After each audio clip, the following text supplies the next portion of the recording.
Hi అండి. Welcome to our channel. Diet చేసేవాళ్ళు కూడా కాఫీ తాగుతూ కూడా వెయిట్ లాస్ అవ్వచ్చు.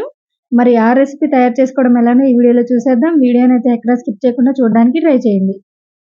ముందుగా ఒక చిన్న రోల్ తీసుకొని దానిలో 1 ఇంచు వరకు శొంఠి వేసుకోవాలి. డ్రై జింజర్ అంటారు కదా! దాన్ని వేసుకొని ఇలా కచ్చా పచ్చిగా దంచుకోవాలి. దీన్ని డైరెక్ట్‌గా మిక్సీ వేసేస్తే మిక్సీ పాడవుతుంది కాబట్టి ఇలా కచ్చా పచ్చిగా దంచుకోవాలి.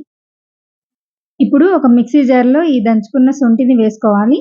ఈ శొంఠితో పాటు యాలకులు ఒక 5, 6 యాలకుల వరకు వేసుకోవాలి. వేసుకొని వీటితో పాటు మిరియాలు 10-15 వరకు మిరియాలను కూడా వేసుకోవాలి. శొంఠి, మిరియాలు తీసుకోవడం వలన ఈజీగా వెయిట్ లాస్ అవుతారు. మనం ఇక్కడ షుగర్ బదులు బెల్లం వాడుతున్నాము. బెల్లం ఒక 3 టేబుల్ స్పూన్ల వరకు వేసుకొని ఇలా ఒకసారంతా గ్రైండ్ చేసుకోవాలి. ఇప్పుడు దీనిలో మీరు ఏ కాఫీ పొడైతే వాడుతున్నారో దాన్ని 2 స్పూన్ల వరకు వేసుకోవాలి. ఇది కూడా జస్ట్ ఒక్కసారి మిక్సీకి వేసుకోవాలి. విడిగా కూడా కలుపుకోవచ్చు. కానీ ఇలా మిక్సీ వేయడం వల్ల అన్ని పదార్థాలు బాగా కలిసిపోతాయి. కాబట్టి ఒక్కసారంతా మిక్సీ వేసుకొని, దీన్ని ఒక గాజు సీసాలో భద్రపరుచుకుంటే 1 వీక్ టు 10 డేస్ పాటు నిలవుంటుంది. కాఫీ మానలేని వాళ్ళు ఇలా ఈ పొడితో కాఫీ ట్రై చేయండి. మీకు కాఫీ తాగినట్టు ఉంటుంది. అలాగే ఫ్యాట్ లాస్ కూడా జరుగుతుంది. ఎందుకంటే మనం ఇందులో కెఫెన్ తక్కువ వాడాం. కాఫీ పొడి తక్కువ వాడాం. అందులోనూ షుగర్ వాడకుండా బెల్లం వాడాం. ఇంకా దీనిలో ఉన్న శొంఠి, మిరియాల వల్ల ఫ్యాట్ లాస్ అవుతుంది. ఒక బౌల్‌లో 1 ½ కప్పు వరకు మిల్క్ వేసుకోవాలి.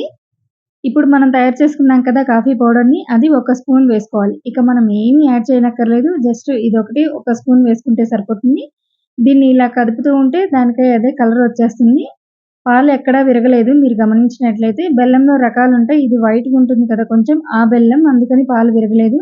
మీరు కొంచెం బ్రౌన్ కలర్ బెల్లం వాడేమటైతే పాలు బాగా మరిగించి దింపిన తర్వాత మాత్రమే 1 స్పూన్ కలిపి సర్వ్ చేసుకోవచ్చు. ఇప్పుడు నేను చేసిన ఈ క్వాంటిటీ ఇద్దరికి సరిపోతుంది. హాఫ్ కప్ చొప్పున. హాఫ్ కప్పు తాగండి. అస్సలు మానుకోలేని వాళ్ళు ఇలా హాఫ్ కప్ తీసుకోండి. ఈ చలికాలం, వర్షాకాలం కదా! కాఫీ తాగాలి అనే క్రేవింగ్స్ ఉన్నవాళ్ళు తాగలేదు అని ఫీల్ అవ్వకుండా ఇలా తీసుకోండి. ఇలాంటి మా మరిన్ని రెసిపీస్ కోసం please subscribe to my channel.